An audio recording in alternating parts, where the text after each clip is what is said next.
Alors, bienvenue à Croissance Travail avec le projet donc Radio Collectif. Aujourd'hui, nous recevons Steve Dubois de l'Agir. Il sera questionné aujourd'hui par Régent Côté. Salut Steve. Salut. Moi, c'est Régent.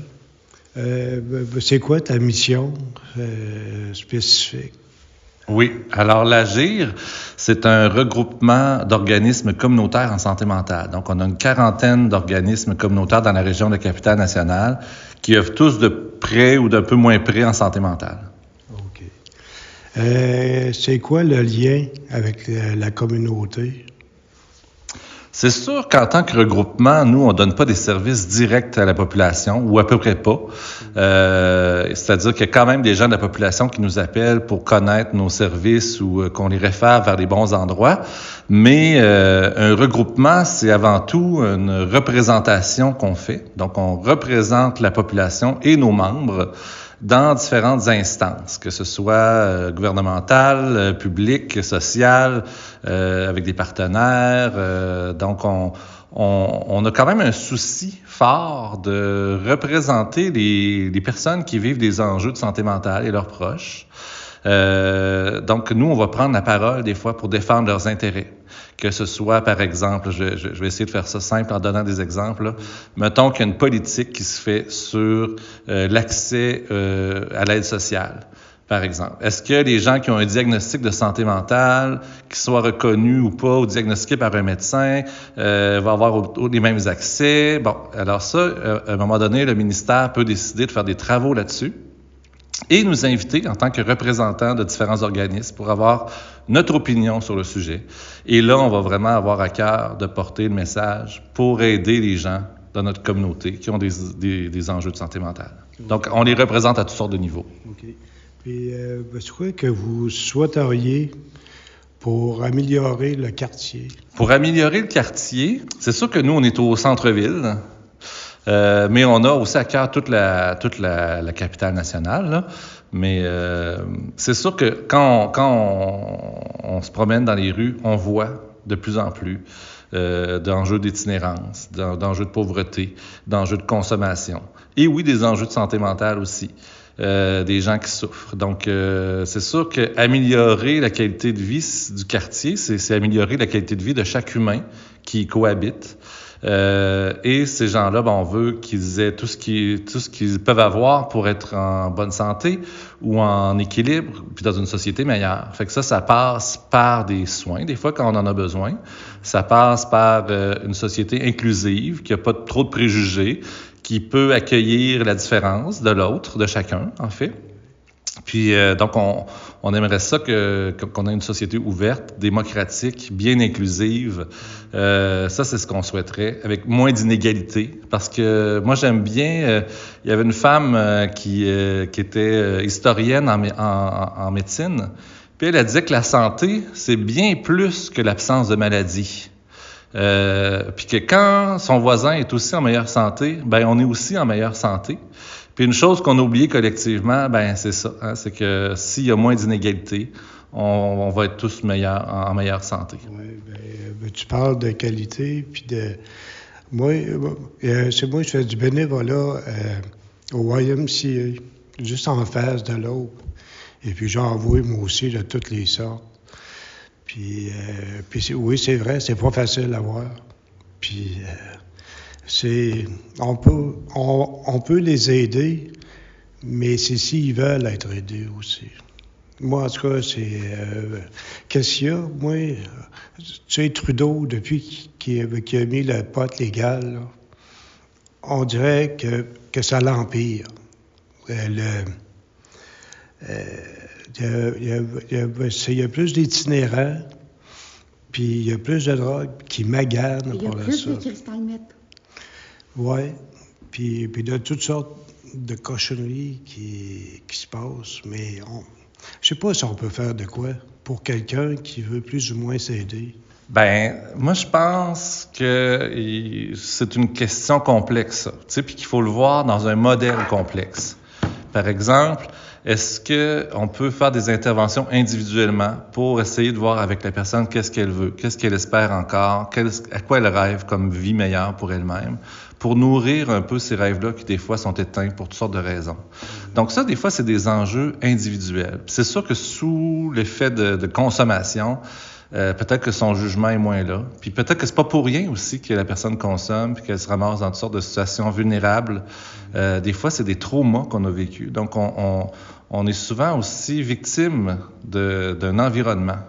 Puis dans l'environnement, justement, si oui, la personne, c'est toujours mieux quand elle veut s'aider, mais moi, je pense qu'on peut travailler sur des facteurs environnementaux qui favorisent l'acceptation ou l'idée d'aller vers des services. Fait que déjà, une société plus inclusive, où on sent qu'on peut faire la différence, qu'on a encore une voix, moi, je pense que ça aide. Mais après ça, l'accessibilité aux services.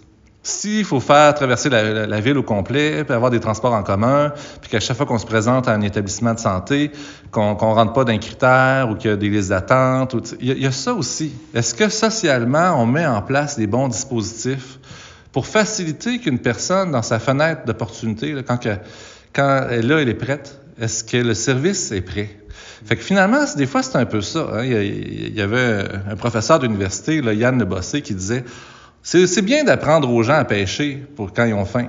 Mais encore faut-il qu'il y ait un lac à côté ou une canne à pêche ou du poisson dans le lac. » Tu sais, à un moment donné, c'est ça. On a beau avoir des gens qu'on constate, qui vivent toutes sortes de difficultés. Est-ce qu'on offre un contexte social favorable à une reprise de pouvoir citoyenne et collective, individuelle et collective? Ben moi, je pense que c'est surtout ces déterminants-là de la santé qu'il faut travailler. Puis je pense que la société ou la culture, mettons la culture québécoise, avait peut-être aussi... Chaque culture, en principe, a ses garde-fous culturels. C'est-à-dire qu'il y a des éléments dans la culture qui font qu'on est en meilleure santé ou pas. Et ça s'effrite en ce moment. Et c'est pour ça que, tu sais, quand un gouvernement lâche de côté les structures sociales, quand il finance pas les organismes, quand il favorise juste l'enrichissement des plus riches, les mauvais choix administratifs, d'enrichir les entreprises, ben où est l'humain derrière ça? On va s'en occuper des humains. Fait que c'est pour ça qu'il faut, en ce moment, il y a toute une grève du mouvement communautaire qui est là, entre autres, pour rappeler au gouvernement « Hey, you, on est 20 000 à signer une pétition, on est dans une société démocratique, pourquoi tu nous écoutes pas? Pourquoi tu mets pas en place les services qu'on a besoin, qui coûtent rien, qui rapportent de l'argent, puis qui fait un meilleur filet social? » Fait que, tu sais, le gouvernement a une responsabilité de mettre en place un filet social qui fonctionne. Mais là, en ce moment, on l'a pas. Puis là, c'est des gens qui voudraient des fois s'en sortir, mais il y en a de plus en plus qui n'ont plus le moyen de payer leur loyer. Donc, il arrive quoi? Ils se ramassent à la rue. On en voit à tous les jours de ça, puis il me semble une douche par jour. Parce que moi, je sais, j'en vois souvent, les pauvres gars puis les pauvres filles ont les mains sales, noires. Je trouve ça de valeur, moi. Je trouve ça triste. Moi, Steve, j'avais une question pour toi. Oui. C'est quoi les valeurs de l'Agir? Hey, on est justement en train de faire un exercice avec tous nos membres pour réidentifier nos valeurs, pour les remettre à jour, parce que ça fait à peu près 40 ans que l'organisme existe, puis qu'on n'avait pas nécessairement revu ça, ou il était peut-être même pas, en tout cas, il était pas si clair. Fait qu'on est en train de les remettre au goût du jour. Mais, tu sais, puis c'est un exercice compliqué parce que il y a des valeurs entre nos membres qu'on veut qui s'engagent, qui collaborent entre eux. Il y a des valeurs au niveau politique. Hein. Moi, quand je me présente devant un gouvernement, quelles valeurs je porte? T'sais? Est-ce que c'est de l'inclusivité sociale? Est-ce que c'est de la démocratie, de la solidarité? Donc, c'est sûr que ce qu'on vise, c'est un monde meilleur. Fait que nos valeurs sont à tout ce qui peut améliorer les conditions de vie de chaque humain. Puis, selon toi, Steve, comment chaque personne pourrait contribuer positivement à l'amélioration du quartier à Saint-Roch? Ouais, chaque personne, ben c'est un peu ça l'enjeu, c'est qu'on est tous concernés, parce que c'est pas vrai que ça dépend juste du gouvernement. Le gouvernement, c'est aussi tous nous autres ensemble. Ça, on l'oublie des fois. Puis le gouvernement aussi l'oublie des fois qui est là pour sa population. Mais tu sais, je pense qu'il faut se soulever. Il faut créer des liens. Tu sais, ça, c'est un niveau très politique, là. Mais si on y va au niveau individuel, je pense que chacun, on peut tous faire un peu plus pour nos voisins, pour s'entraider, pour marquer un peu d'intérêt, saluer, ne serait-ce que saluer la personne qui est dans notre quartier, parce que c'est notre voisin, là, c'est notre concitoyen, là, c'est quelqu'un de notre quartier. Pourquoi on ne salue pas? Pourquoi? Parce qu'il est différent, parce qu'on veut pas rentrer dans sa bulle parfois, Mais je pense qu'on a tous une responsabilité collective et sociale de tisser plus de liens puis de faire communauté ensemble. Puis là, on se rend compte que c'est pas facile, ça. Mais il y a un contexte aussi qui rend pas ça facile, là, mais je pense qu'on peut tous faire ça. Oui, Jeff, une fois, je me suis mis à parler avec un gars qui était sur Charest en train de prendre sa petite bière. Puis au tout début, le contact a été fait de même. Puis là, le gars, il m'a dit « Merci de me parler ». Ça, je trouve ça important. Ça me touche, carrément. Parce que le gars, bref, il avait besoin de parler. Puis c'est devenu l'un de mes meilleurs amis itinérants.